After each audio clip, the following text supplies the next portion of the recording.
Alors voilà, on a un document dans lequel je vais voyager. J'active la flèche noire dans la palette des outils. Avec la barre d'espacement sur le clavier, je peux bouger les pages. Avec la roulette, sans enfoncer aucune touche, je passe d'une page à l'autre. Double page en fait. Hein. Page gauche, page droite, puisque c'est un document pour l'impression recto verso. Et alors, on a, semble-t-il, à peu près partout le même style de texte. Le texte qu'on rencontre le plus souvent dans le document, c'est ce qu'on appelle le corps du texte. Alors, vous allez mettre le curseur, allons un peu sur la page 22 par exemple. Donc pour aller sur la page 22, soit vous utilisez en bas à gauche du document la fenêtre, vous tapez ici 22, touche entrée. Donc voilà, la grosse touche au milieu du clavier si vous voulez. Vous êtes sur la page 22. C'est indiqué ici notamment. Ou alors, il y avait la palette page. On pouvait aussi, dans la palette page, double-cliquer sur la vignette de la page 22.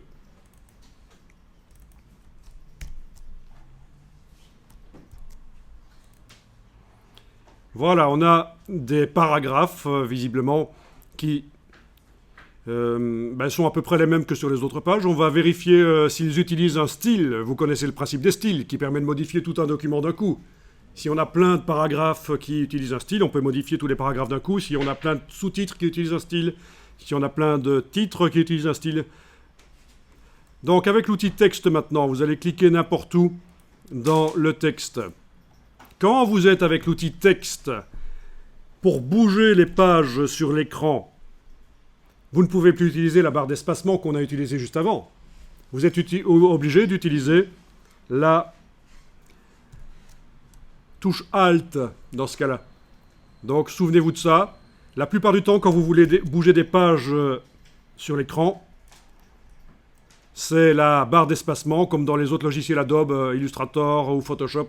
Ça, c'est le raccourci de la petite main de la palette des outils. On ne va pas aller activer la petite main dans la palette des outils chaque fois qu'on veut bouger. Évidemment, on utilise très rapidement un raccourci. Je veux dire, même si vous êtes débutant, prenez la bonne habitude d'utiliser la barre d'espacement. Alors, sauf quand on est en train de travailler du texte avec l'outil texte, on ne peut pas utiliser la barre d'espacement, sinon ça ajouterait des espaces dans le texte. On va utiliser la touche Alt, et c'est la petite main qui arrive, et on peut bouger les choses sur l'écran si on veut. Ok. Voilà.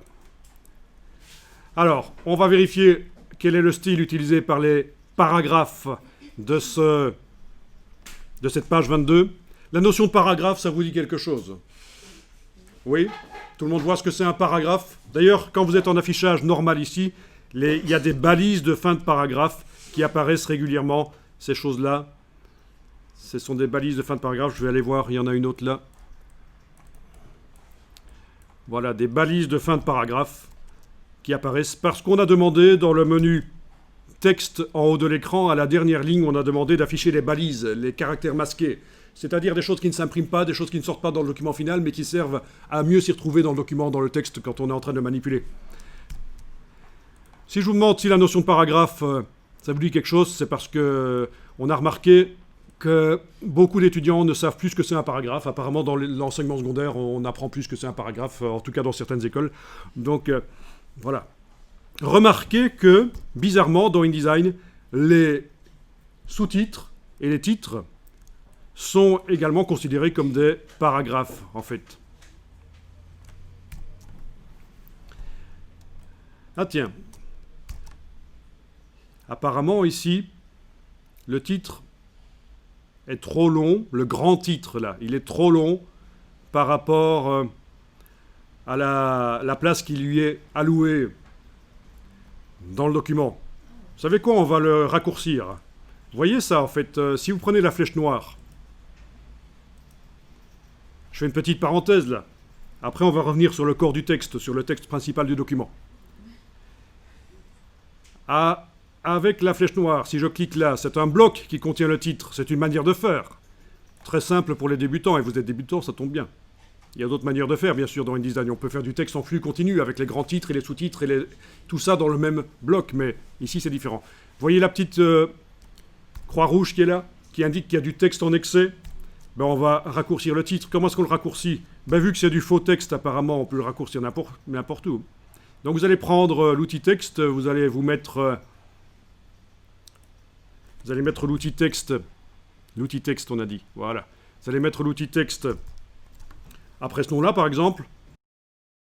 Ce qu'on va faire ici, c'est qu'on a le curseur qui clignote à cet endroit-là, et on va sélectionner tout le texte qui suit le curseur, à la suite du curseur, y compris le texte qui est en excès, c'est-à-dire le texte qui n'apparaît pas parce qu'il n'y a pas assez de place dans le bloc pour qu'il apparaisse.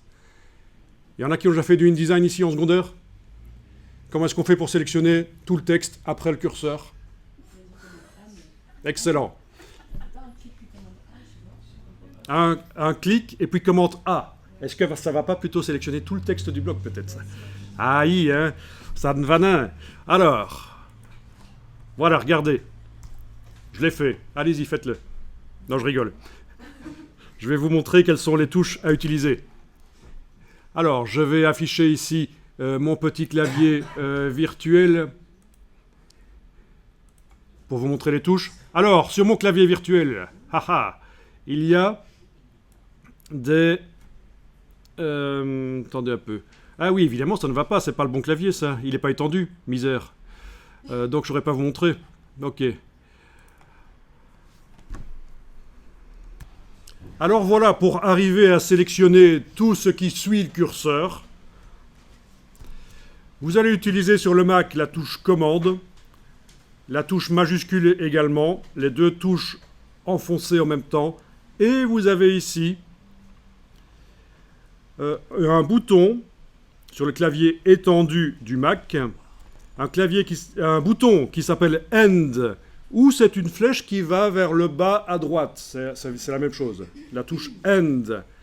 Donc, en ayant les touches commande et majuscule enfoncées, commande et shift enfoncé, vous enfoncez cette touche et normalement vous allez voir que tout ce qui suit le curseur va se sélectionner. Voilà. Alors, et bien sûr, si vous êtes sur PC, à la place de la touche commande du Mac, il faudra utiliser la touche contrôle. Ce sera contrôle majuscule End. Une fois que vous avez fait ça, je recommence, je clique là, je fais le raccourci. Au passage, l'autre touche, juste au-dessus, la touche Home, ou alors la flèche qui pointe vers le haut à gauche, c'est pour sélectionner tout ce qui se trouve avant le curseur. Logique, hein? Bon, une fois que vous avez sélectionné tout ce qui se trouve après le curseur, là, vous enfoncez la touche suppression et vous avez supprimé. Voilà, c'est parfait. On a le titre qui apparaît en entier. On a un signe dièse ici. C'est l'équivalent dans InDesign que vous voyez un signe dièse, un hashtag, ça veut dire qu'il y a une ligne. Bon. J'enfonce la touche entrée sur le clavier, à la place du dièse, à la place du hashtag, j'ai une balise de fin de paragraphe. Et donc, j'étais en train de dire que, oui, dans InDesign, même les sous-titres et les titres, ce sont des paragraphes qui sont juste avec moins de mots et qui sont formatés, on leur a donné un aspect, une taille de caractère, des couleurs, etc., différents du corps du texte, mais c'est comme ça dans InDesign. Alors on va revenir travailler sur le corps du texte et voir un peu à propos du style de paragraphe qui serait éventuellement appliqué sur corps du texte.